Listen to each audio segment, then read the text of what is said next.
Hey everybody, welcome back to the channel. I know we always talk about what we collect and what's in our collection and why we pick some of the cards. Today I wanted to talk a little bit about one of my favorite players and why I collect, at least started collecting again with his cards, and that player is Nolan Ryan. He was the first player again I started collecting when I got back into the hobby in late 2018. He was my favorite player growing up. My favorite Nolan Ryan moment was August 4th, 1993. He was 46 years old. On his first pitch of Robin Ventura's second at bat, Ryan hit the 26-year-old. Ventura then charged the mound, intent on fighting a guy 20 years older than him, a real tough guy. Ryan responded by immediately putting Ventura into a headlock and punching him in the face a bunch of times before the benches cleared. At the time, I thought that was awesome, since Nolan Ryan was older than my dad, and he just beat the shit out of a 26-year-old. Thought that was great. So that's kind of, when I saw that, I'm like, yes, this is a dominant pitcher. Well, I knew he was a dominant pitcher, but the fact that he's in his 40s beating up a 26-year-old, tough guy, right? So just trying to reinforce Ryan's dominance and why I think he's one of the greatest pitchers of all time.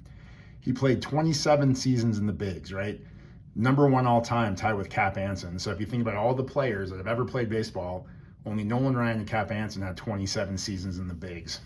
Rookie at 19, played till he was 46, right? That's older than I am now. He's number one all time in strikeouts with 5,714, as well as number one in strikeouts in the season with 383. He played for some of the worst teams during his career, but still managed 324 wins. Just think about how bad those teams would have been without him. He has 7 no-hitters, the most ever. He pitched 222 complete games. So the current active leader in complete games is Adam Wainwright. He has 28. It would take Adam Wainwright 135 years at this pace to get as many complete games as Nolan Ryan, just to put it in perspective. He pitched 5,386 innings, so he had averaged more than 1 strikeout per inning of every inning pitched over his 27-year career. And he faced 22,575 batters. Ryan's so impressive to me because he was able to stay dominant on terrible teams for 27 seasons. To me, he was a machine, throwing 100-mile-an-hour fastballs in his early 40s and curveballs that seemed to disappear into his mid-40s. If he'd only played for more dominant teams, he probably would have easily surpassed 400 wins. The fact that he had 324 wins playing for who he played for, you can argue that he's one of the greatest pitchers of all time. So that's why I love Nolan Ryan. He was just so good for so long, and he was tough. Love it. Now, let's check out the Nolan Ryan collection. So, we're going to start with his oldest Topps, or his newest Topps card from his playing days back to his rookie. So, we'll start with his 1994 Topps. There's this pre-production vertical. It's the back of it. See, pre-production sample. Not sure exactly how this got out, but I'm glad I own it. Next up, we have his 1993 Topps, Gem Mint 10.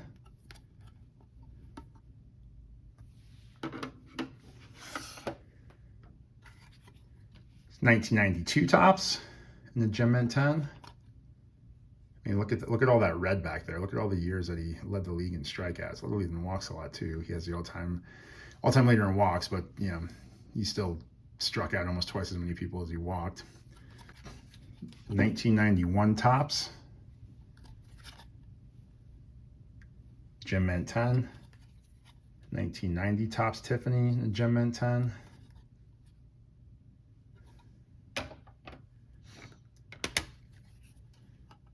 $1989 Topps Traded in the Gem Mint 10. And his 1989 Topps in the Gem Mint 10. So talking about, the teams he played for, the Rangers of the early 90s and then the Astros of the, mid to late 80s. Nothing to really write home about there. Definitely not the Astros of today. 1988 Topps Tiffany in the 10. 1987 Topps in the 10. 1986 Topps in the 9. So this is my only card of his past like 1982, I believe, that's not in the 10. This is a tough one to find in the 10. that upper black border is really tough. I think when I bought this, I probably bought this card 3-4 years, probably 4 years ago. Um, I paid, I think I paid about $300 or $400 for it, and they wanted, I think at the time they wanted like almost 2,000 for the 10, and I really wasn't interested in spending that. I think this one of the cards I definitely want to pick up though at some point is to swap this guy out for a 10 in the collection. 1985 Topps in the Gem Mint 10. 1984 Topps, Gem Mint 10. 1983 Topps, Gem Mint 10. 82 Topps in the Gem Mint 10. And now we start moving down to slightly lower grades. 1981 Topps in the Mint 9. 1980 Topps in the Mint 9. Now we're moving from Astros to, the Angels of the 70s and early 80s. Again, not very dominant. 79 Topps in the 9. 78 Topps in the 9. This card is probably one of the best returns of any of the cards in my collection. 77 Topps in the 9.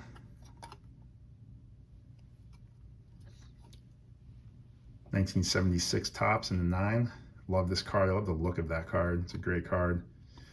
Big fan of the 76 Topps. Also a big fan of the 75. So here's a 75 Topps and an 8.5. So these cards are notorious. The edges of these are notorious for chipping because of the colored borders. So I bought this in an 8.5. I think the 9 at the time was probably like 5 times as much money, and this is a really clean 8.5, so I decided to go with this and save a little bit of money and pick up more cards for the Nolan Ryan collection at the time. 74 Topps in the Mint 9. 73 Topps in a near mint 8.5. Again, this one was going for a ton in a 9, so this is again, clean 8.5. Looks to me almost like a 9, if not like a 9, and was able to use some of the money I saved on that to pick up some other cards. There's the 72 in an 8.5. This next one's one of my favorite looking Nolan Ryan cards. The 71 in an 8. 1970 Nolan Ryan in an 8. And then these last two actually were both gifts from my parents, which appreciate the generosity there, guys. 69 Nolan Ryan in a 9. This one's really tough to find in a 9.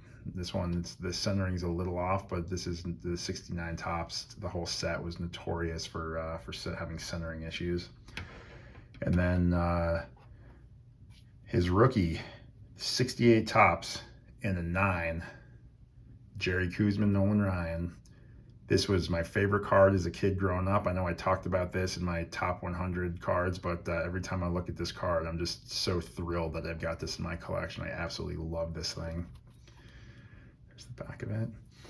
So channel, that is my Topps core cards of Nolan Ryan from every season, all 27 of them from his playing days. So we got 28 total cards because of the 89 Topps they had traded when he went from the Astros to the Rangers. But there you have it. There's my Nolan Ryan collection of his core cards. I've got a bunch of other Nolan Ryan cards as well. Maybe we'll do another video about that coming up here soon.